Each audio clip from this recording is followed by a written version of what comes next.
Bonjour et bienvenue à cette nouvelle vidéo sur le coaching professionnel avec notre thématique du jour, comment préparer sa carrière.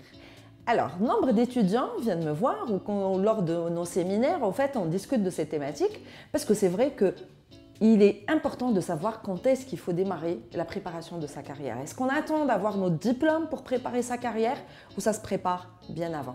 Alors, moi je vous le dis, votre carrière démarre avec votre bac. Déjà, le choix de quelle discipline vous allez choisir, quel métier vous allez choisir, c'est déjà préparer votre carrière. Ensuite, tout au long de vos études supérieures, pendant 4 ans, 5 ans, ou même 6 ans ou 8 ans par exemple pour les médecins, il faut savoir qu'est-ce que vous voulez faire de vos études, pourquoi vous avez choisi cette branche. Si vous savez ce que vous voulez faire, ça veut dire que vous avez déjà visualisé votre objectif. Vous savez pourquoi vous voulez réaliser tout ce chemin, tout ce parcours, on va dire, universitaire, c'est pour atteindre un objectif professionnel. À ce moment-là, on commence la préparation dès le début. Comment? C'est ce que je vais vous expliquer. Première chose, c'est déjà de vous inscrire à au moins un club ou une association. Quelque chose qui correspond à qui vous êtes, votre personnalité. Une association, ça va vous permettre de développer votre réseau, ça va vous permettre de développer vos compétences communicationnelles puisque vous allez être amené à prendre la parole en public, à discuter avec d'autres personnes pour essayer de les convaincre pour adhérer à votre association ou pour faire passer un projet avec votre administration ou direction de l'université. Donc en fait, ce sont autant de possibilités qui vont s'offrir à vous et à travers cette association, vous allez pouvoir acquérir des compétences. Parce que ce qu'il faut savoir, c'est que normalement dans votre cursus universitaire, vous allez apprendre beaucoup de connaissances. Mais est-ce que vous aurez la compétence à la fin de votre parcours? Ce n'est pas toujours sûr.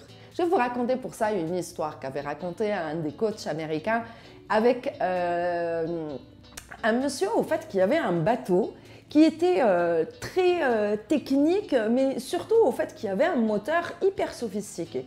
Et puis au fait, il est arrivé au port et ce bateau n'arrivait plus à démarrer, il est tombé en panne. Alors ils ont tout fait pour chercher quelqu'un, bien sûr les jeunes ingénieurs et tout le monde y est passé, personne n'est arrivé à résoudre le problème. Et puis ils ont fait appel à un vieux monsieur, quelqu'un qui a vraiment beaucoup d'années d'expérience. Il est arrivé avec une petite sacoche et puis avec un petit marteau et des petits outils, mais vraiment avec sa petite veste tout propre, tout nickel. Et puis il arrive sur le bateau, il fait 2-3 petites choses, il tape avec son petit marteau, il fait 2 petits réglages et puis il leur dit c'est bon. Et quand ils essaient, le moteur démarre. Le monsieur, il leur dit demain vous allez recevoir ma facture. Quand ils reçoivent la facture, c'était 1000 $. Le monsieur, bien sûr, qui avait le bateau, c'était pas parce qu'il n'avait pas l'argent, mais parce qu'il était curieux, il voulait comprendre. Il leur a dit, je ne comprends pas, vous êtes resté même pas 2 minutes. Vous êtes venu avec votre petit marteau, vos petits outils, et pourtant, vous me facturez ça à 1000 $. Alors, le monsieur qui lui répond, il lui a dit, vous n'avez rien compris, monsieur. Je vous ai facturé 1 $ pour le temps, pour le marteau et pour tout ce que j'ai fait. Par contre, j'ai facturé 999 $ parce que j'ai su où taper et quoi modifier. Et ça, c'est ce qu'on appelle la compétence. Il ne suffit pas d'avoir un diplôme pour être compétent. Et la compétence, on va l'apprendre, on va l'acquérir au travers de tout ce qu'on va faire tout au long de notre parcours. Comme j'ai dit, c'est les clubs, les associations. Participez à tous les événements de votre école ou université. Faites des stages, autant de stages que vous pouvez, même si ce n'est pas obligatoire. Alors je ne veux pas entendre, oui mais nous on n'est pas obligé de faire des stages, on fait juste le stage de fin de formation, de fin d'études, mais le reste des années on n'est pas obligé. Si vous êtes obligé, parce que vous allez vous y obliger vous-même, parce que vous devez apprendre les compétences techniques. Et c'est sur le terrain, en travaillant que vous allez les acquérir. Donc n'attendez pas la fin du diplôme pour dire qu'est-ce que je vais mettre sur mon CV. Ce que vous allez mettre dans votre CV dans 3 ans, dans 5 ans, quand vous aurez fini vos études, vous démarrez aujourd'hui à le construire.